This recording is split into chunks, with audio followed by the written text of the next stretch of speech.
capitale de la Régence. Tunis qui s'étale sous un ciel de tendresse au bord d'un lac calme, sur les eaux duquel dorment des flamants roses. Tunis, voisine de l'antique Carthage, qui possède les plus beaux souks de l'Afrique du Nord, offre le contraste de sa médina aux villes indigènes et de sa cité européenne, conçue et bâtie selon les règles les plus modernes de l'urbanisme, avec ses dispensaires, ses hôpitaux, ses lycées. Tunis est le vivant témoignage de l'action bienfaisante de la France. Tunis, porte vivante du Proche-Orient, clé d'un réseau de routes modernes, nœud ferroviaire important, aéroport en liaison avec la métropole et l'Afrique. Tunis, cité des mille et une nuits, où l'influence française, faite de la collaboration chaque année plus féconde des Français et des indigènes, témoigne de la valeur d'une civilisation dont l'action reste inégalée.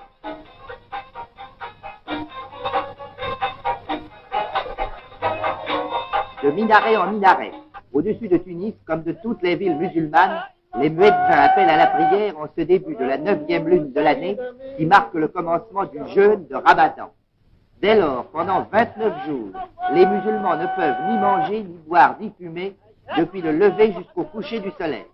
Comme il est impossible dans les villes de surprendre l'instant précis où le soleil pointe à l'horizon, un coup de canon annonce les premiers rayons du jour et marque ainsi le début de l'abstinence. L'islam entier entre aussitôt en prière. Les croyants, quel que soit leur rang social, gagnent les mosquées. Après les ablutions rituelles, les fidèles ôtent leur babouche sur le seuil des sanctuaires. En cet instant, par tout l'islam, il n'est pas un marabout, un tombeau de saints qui ne reçoivent l'hommage d'un paysan, d'un ouvrier, d'un citadin. Dans les oasis du sud, aux confins des immenses territoires tahariens, ce sont des musiciens bédouins, parfois mieux intentionnés que bons instrumentistes, qui parcourent la Palmeraie pour rappeler aux fidèles les prescriptions imposées en ce mois par Mahomet.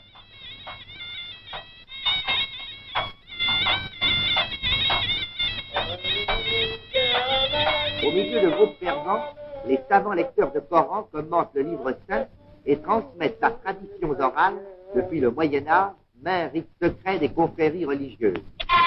Dans les écoles coraniques qui correspondent à notre communale, les maîtres font épeler les versets du Coran aux petits-enfants.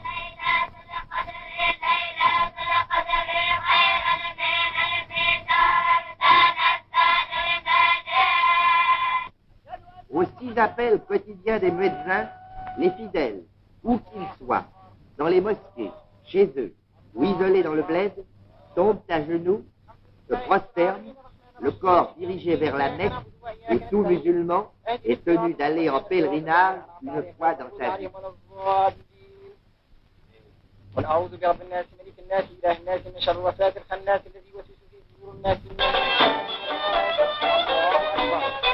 Cependant, nul n'interrompt son travail. Dans les exploitations agricoles, les troupeaux sont menés au pâturage.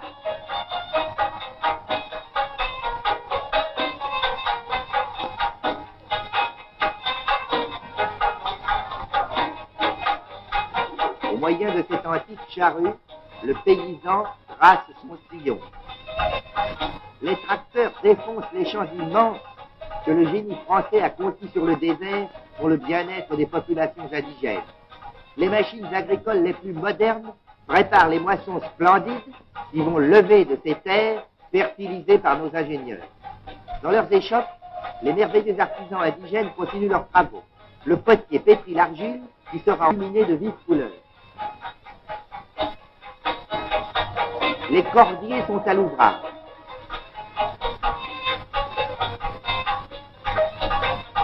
Les femmes pilent la laine, la travaillant sur leurs jambes, selon le mode que de tout temps, les mères ont transmis à leurs filles.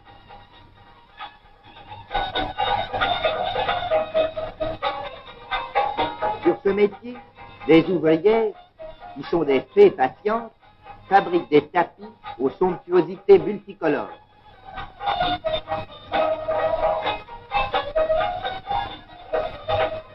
Voici de jeunes nattiers, aux doigts agiles.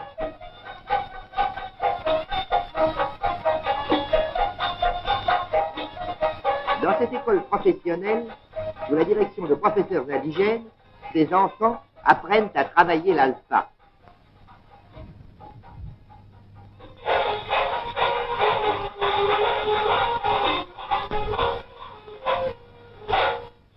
tandis que la lumière commence à décliner, peu à peu, les terrasses innombrables des villes tunisiennes, domaine exclusif des femmes, les ruelles, ce peuple de musulmans qui attendent la chute du jour et le signal de la fin du jeu. Pauvres et riches, égaux devant la loi du prophète, attendent avec d'autant plus d'impatience, au fur et à mesure que les jours d'abstinence sont déjà plus nombreux, le coup de canon marquant la trêve provisoire, le coup de canon qui va donner le signal des agapes.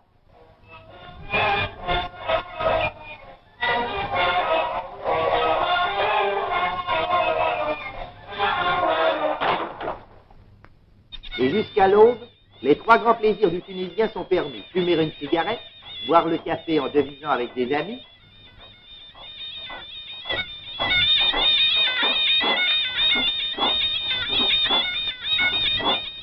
et manger le couscous, chef-d'œuvre culinaire amoureusement préparé. Mais en ce ramadan 1940, les fêtes nocturnes, en dépit de leur éclat, sont marquées par une incontestable retenue, geste d'affectueuse solidarité à l'égard de la France en deuil. Le 27e jour du ramadan, son Altesse Sidi Ahmed Pacha Bey se rend en cortège à pied par les soutes à la grande mosquée où il va prier sur les tombeaux des saints.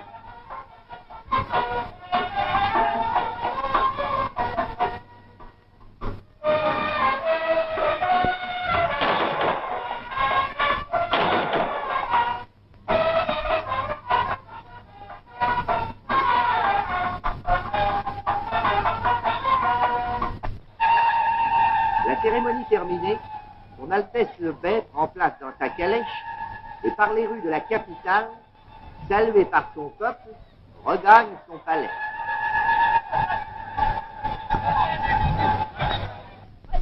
Et c'est la 27e nuit de Ramadan, un peu semblable à notre nuit de Noël, joyeuse, animée, marquant l'anniversaire du mystérieux voyage que Mahomet fit de son vivant au paradis. Illumination brillante, théâtre de marionnettes, une immense fête foraine assemble les Tunisiens. Carapuce, le fameux guignol turc, a toute licence pour braver l'honnêteté et le respect dû aux grands personnages.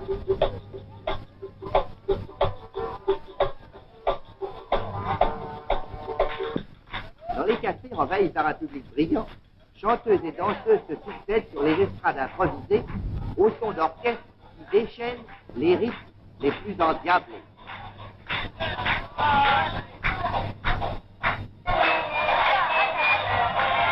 Le lendemain, c'est la grande fête de l'Aïd. Les femmes s'enroulent dans leurs voiles les plus joyeux et se parent de tous leurs bijoux. Les hommes inaugurent des babouches neuves et les chéchias éclatants dont ils ont dévalisé les soupes. La vie n'est qu'allégresse.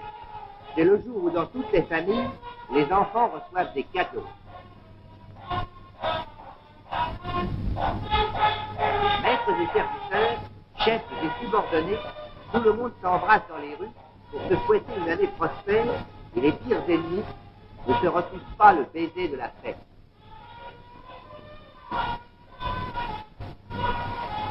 Au palais du Bardot, pavoisé aux couleurs franco-tunisiennes, commencent les réceptions. Les spahis de Loujak, dans leur uniforme magnifique, rendent les honneurs.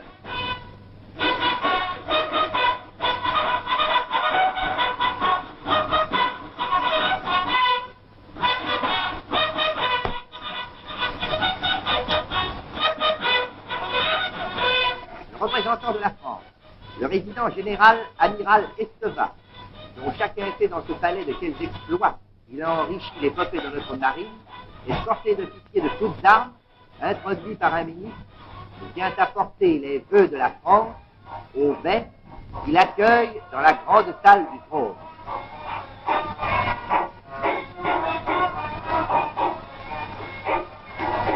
Monseigneur, je viens à l'occasion de l'ASFP présenter à votre Altesse une vue très sincère pour son bonheur personnel et pour la prospérité de la Tunisie. Lui commence les réceptions des autorités musulmanes qui se pressent sur le célèbre escalier des Lions. En délégation, elles viennent s'incliner devant le souverain pour la cérémonie du baisement en présence des généraux chamarrés d'or. Toutes les corporations sont admises une à une. Le bey, qui est en même temps chef religieux, se rend ensuite en cortège à la mosquée du Bardo pour la prière, précédé des Bachamba, qui sont les chambellans de la cour, des aides de camp, des généraux, des ministres et des princes de la famille régnante aux habits brodés d'or.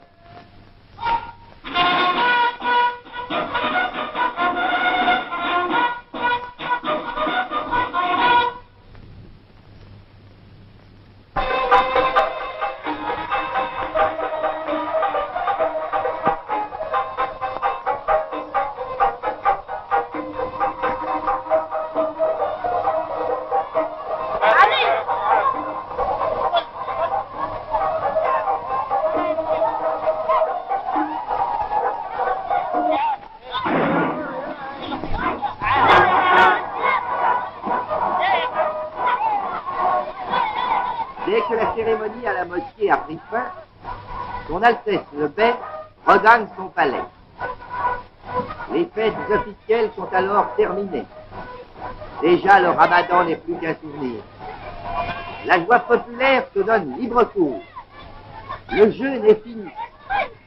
Plus de privation, ni de jour, ni de nuit. Les réjouissances de toutes sortes sont offertes pendant 3 jours aux Tunisiens.